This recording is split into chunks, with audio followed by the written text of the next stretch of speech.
Hey, guys, you know what's funny about this wallpaper? Is that it looks like that Captain America is wearing these headphones. You can see that. I'm not sure if you guys can see it. Hey, Captain America, what you're listening to? Some good tunes, some nice tracks that will fit perfectly when you're gonna fight this guy, huh? Let me hear what you're listening to, huh?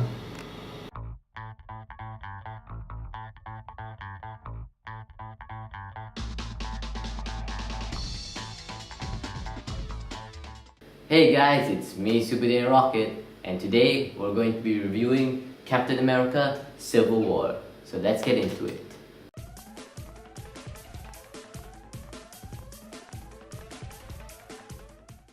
So Captain America Civil War came out 1 year after Avengers Age of Ultron. And I heard a lot of people saying that this should have been called Avengers Civil War instead of Captain America Civil War.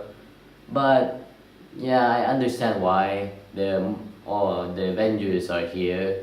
Well, most of them, and there's that poster again. This movie still focuses on Captain America since Bucky is involved in this, the entirety of the Civil War thing, part of the plan of this guy. I forgot what his name is. I mean, come on, do you remember this guy? Do you remember what this guy's name is? Seriously, it's another forgettable Marvel villain. I don't want to go too into it. I already explained why I'm not going into these villains in my Avengers review, so, I mean, Avengers 2, so, yeah, let's not mind that. But yeah, so it makes sense for them to put Captain America Civil War instead of Avengers Civil War.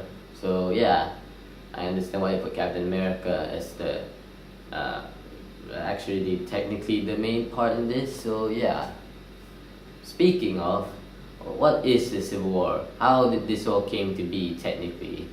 So it all came to be with this Sokovia Accords, and which is them technically giving up their weapons.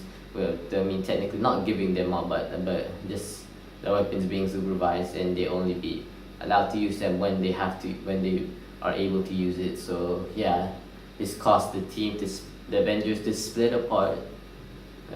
Iron Man's team, Team Iron Man and Team Captain America. So yeah, it's kind of dumb if you have Thor and Hulk in this, because how are you gonna take away this, and how are you gonna take away this?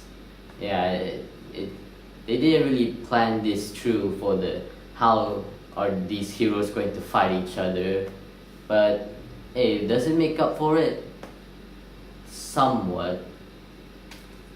So the main fight sequence between all these heroes is at the airport, and it was a pretty entertaining fight. I really like it, but it doesn't really live up though.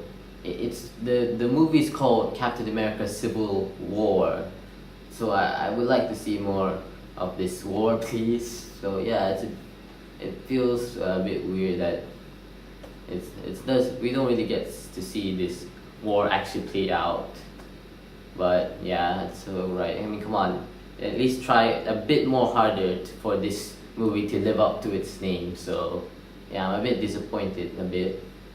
The story itself is alright. I actually like it. It's actually a good conclusion to the Captain America trilogy. Yeah, you technically call it, since I already told you back in my first Captain America review. I said that the Captain America trilogy is the best trilogy so far in the Marvel Cinematic Universe. So yeah, so far I don't know what's gonna come up next. So yeah, so far it's Captain America takes the spot as having the best trilogy. So what about the look of this movie? Well, I actually like it. They made a bit of mixture of light and dark. They technically learned from the Phase 2 movies. It's somewhat like the Phase 2 movies, but they made it a lot more brighter.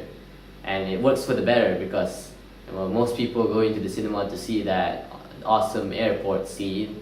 So it's good that they make it lighter so we can see it nice and cool. So yeah, it's pretty good that they are learning from Phase 2 here, and maybe they're doing it a little too bright nowadays, but hey, I think they're doing it well now, since I've seen So I've seen some of the Infinity War trailers. They're kind of doing how they did in Civil War again. So yeah, I like how the movie looks. So overall, I found this movie pretty enjoyable. Sure, it has some flaws like the whole Civil War thing, but that technically can also be a problem in a way because it's just superheroes versus superheroes. You won't have that much interaction with the other heroes in the story besides the main ones like Iron Man, Captain America, Black Widow, and somewhere that and Bucky. So yeah, it's just like, hey, this is a superhero. Boom, you pick a side. Boom, he's in the story. So yeah, it's a bit unfortunate. You can't really fix that if you're going with the whole Civil War thing. So yeah, it's a bit unfortunate, but the other stuff like the story and the look, as I just said just now, they're pretty good. There's nothing wrong with them. They have a pretty good story to put in with the Civil War stuff, and the look is pretty good to go along with it. So yeah, and it's pretty good. So yeah. So with that said, alright guys, thank you for watching this video. I hope you enjoyed it. This is a good start for the phase 3 of the Infinity Stone Marathon. So next up, we're gonna do Doctor Strange, and it came out in the same year. So yeah, I'm excited and look forward to it. So yeah, until then, rock it on!